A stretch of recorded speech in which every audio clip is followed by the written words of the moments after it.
بسم الله الرحمن الرحيم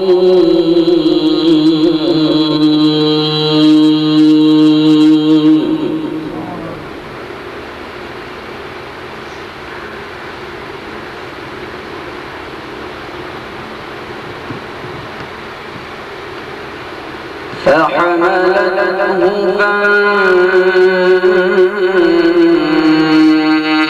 فانتبذت به مكانا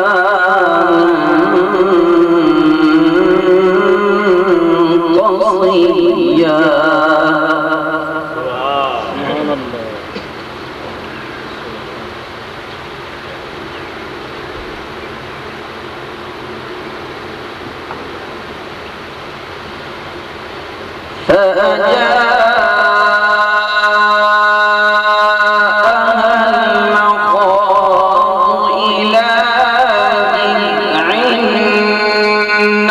التي قالت يا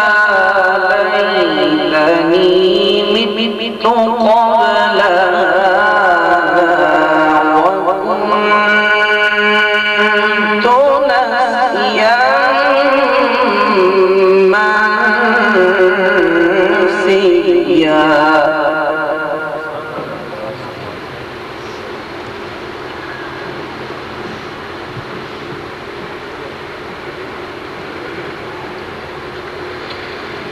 فنادى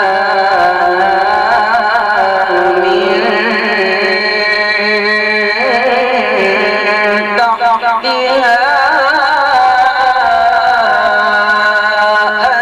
ألا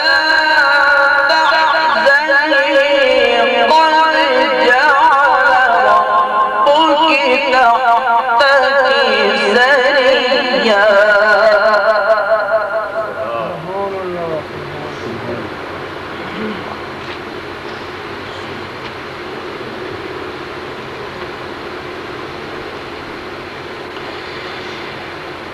وهزي إليك بجذع النخلة تساقط عليك رطبا جنيا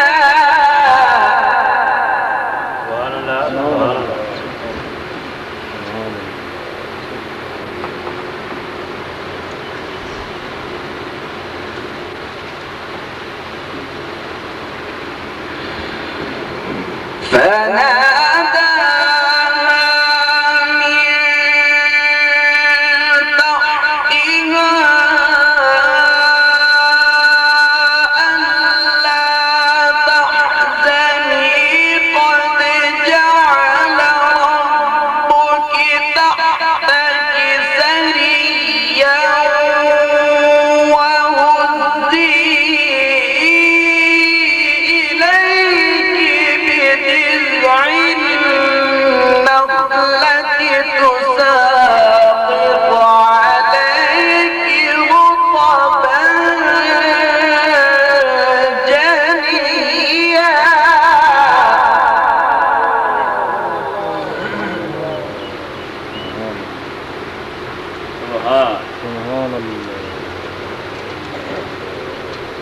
فكلي واشربي وقري عينا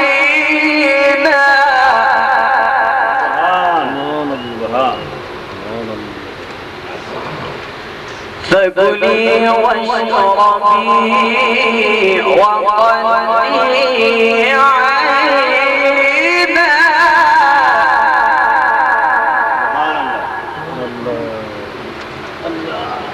فإما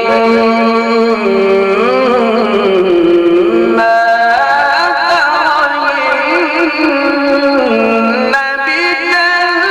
البشر أحدا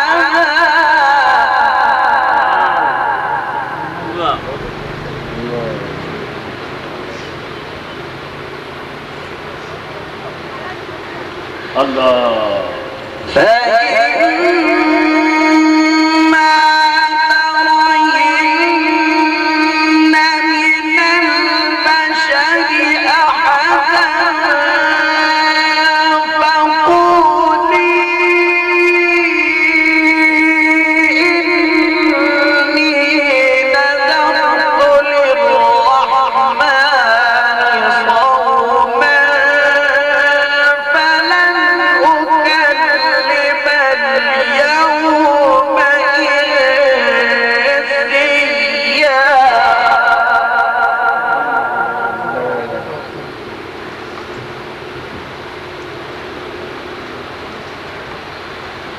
فأتت به قومها تحمله قالوا يا مريم لقد جئت شيئا فريا.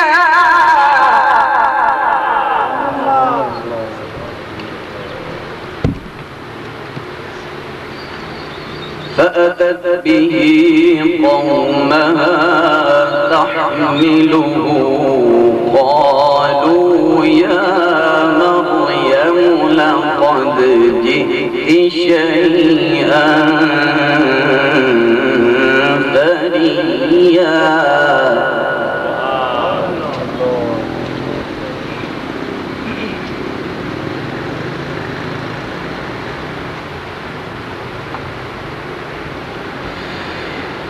يا أخت هارون ما كان أبوك امرأ سوء وما كانت أمك بغيا فأشارت إليه قالوا كيف نكلم من كان في المهد صبيا.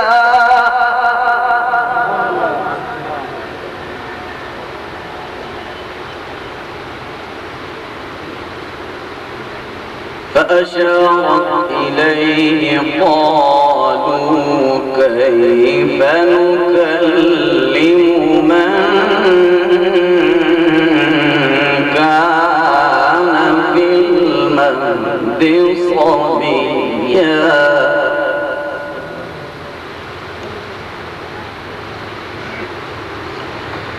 فأتت به قومها تحمله قالوا يا مريم لقد جئت شيئا فريا.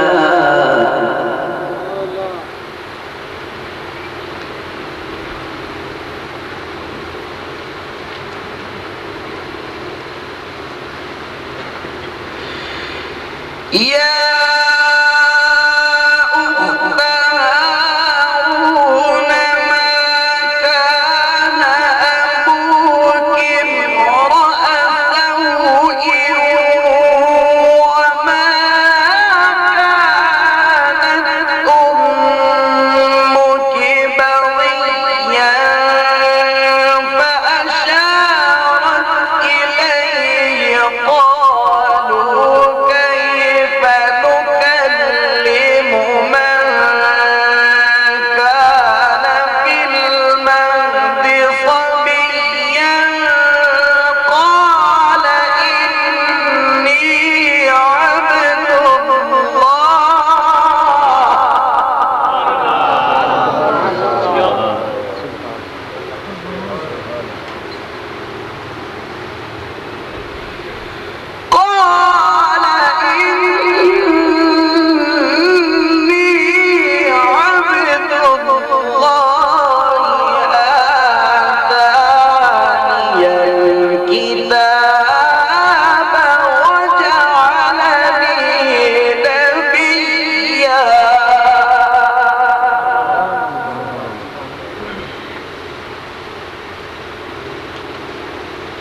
وجعلني مباركا أينما كنت وأوصاني بالصلاة والزكاة ما دمت حيا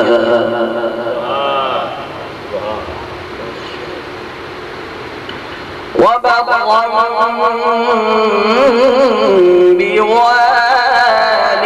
بوالدتي ولم يجعلني جبارا شقيا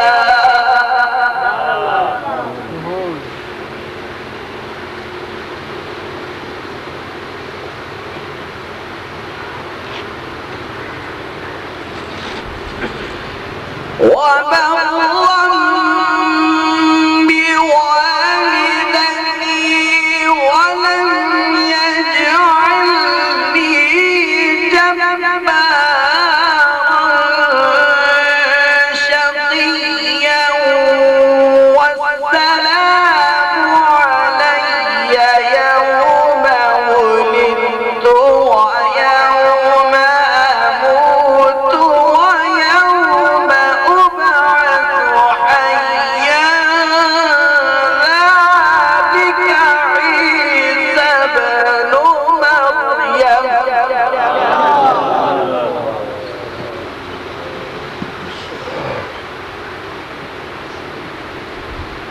والسلام علي يوم ولدت ويوم أموت ويوم أبعث حيا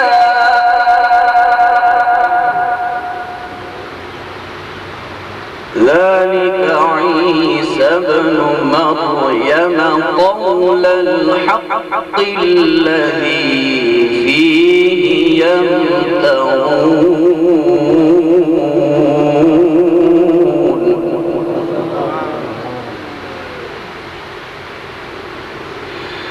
ما كان لله أن يتخذ من ولد سبحانه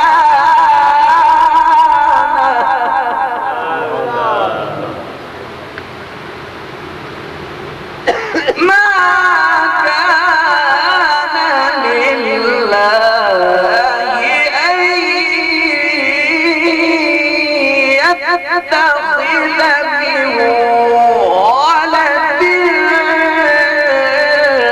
سبحانه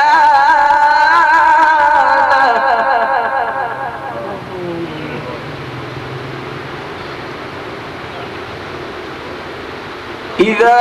قضى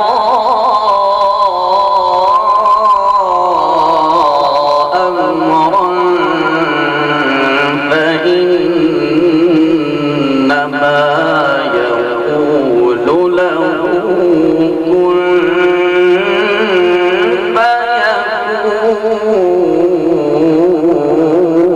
فيكون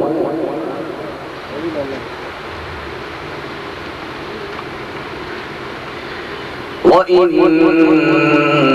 الله ربي وربكم لا إله إلا الله والله أكبر ولله الحمد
الله أكبر بسم الله الرحمن الرحيم اقرأ باسم ربك الذي خلق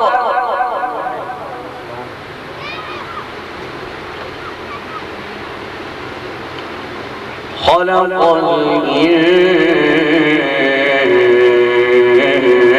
الإنسان من علق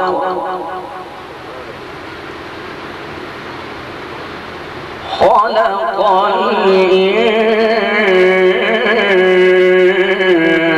الإنسان من علق اقرأ وربك الأكرم الذي علم بالقلم علم الإنسان ما لم يعلم سبحان الله سبحان الله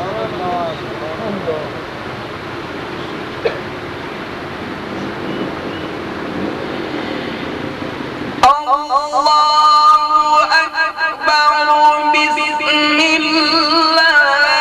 الرحمن الرحيم اقرأ باسم ربك الذي خلق خلق الإنسان من علق اقرأ وربك الأكرم الذي علم بالقلم علم الإنسان ما لم يعلم سبحان الله قائدا سبحان اقرأ وربك الأكرم الذي علم بالقلم علم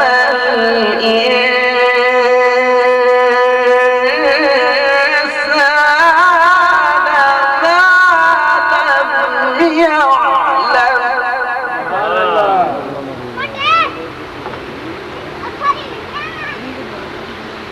اقرأ وربك الأكرم الذي علم بالقلم علم الإنسان ما لم يعلم سبحان الله سبحان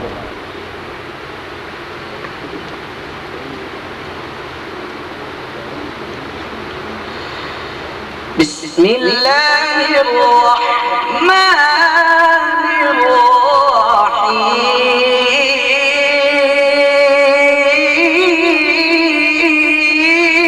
الرحيم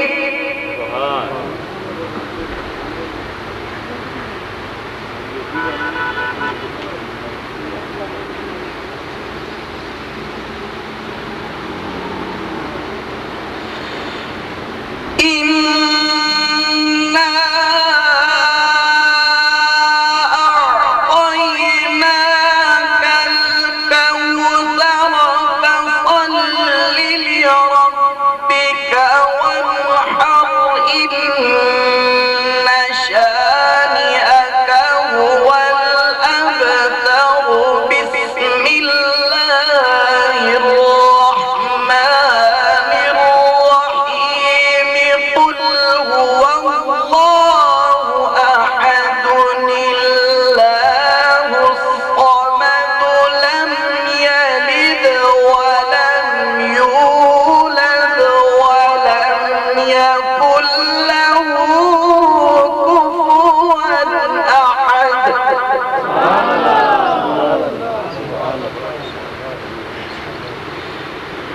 الله الصمد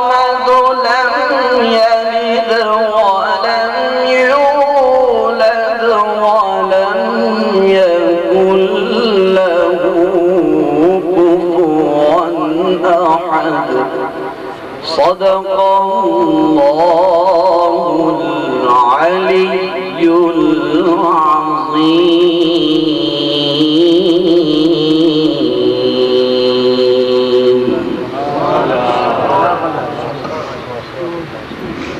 مصطفیٰ نعیمی صاحب صدر مدرس شعبہ تجوید و قرات جامعہ رضویہ مظہر اسلام گلشن محدث اعظم پاکستان رحمۃ اللہ علیہ چنگ بازار فیصل آباد تلاوت قرآن مجید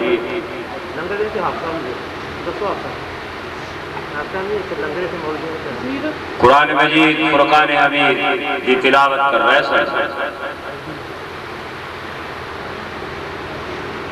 آج بھی قرآن پاک پڑھنے والا اگر اس کو عقیدت نال پڑھتا ہے کہ قرآن پاک پہلے نالوں زیادہ بھی سرور دیندہ ہے، اثر کرتا ہے اور ایمان میں جلا بخشتا ہے. قرآن پاک کے اندر تمام دینی قواعد و ضوابط،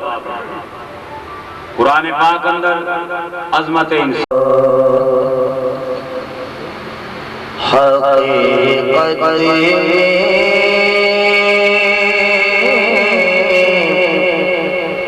لطف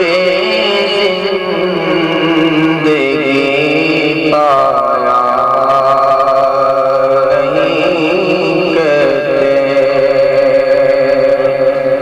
حقیقت میں وہ لطف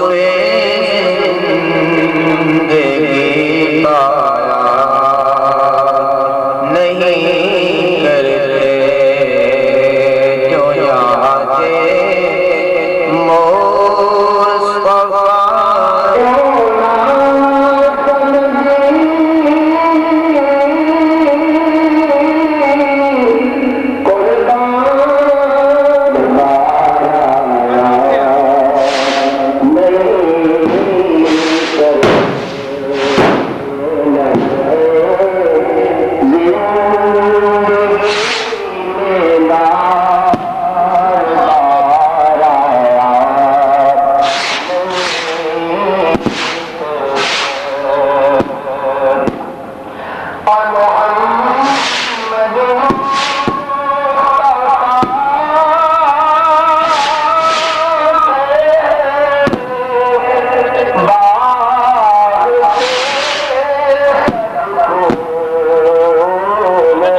حق امین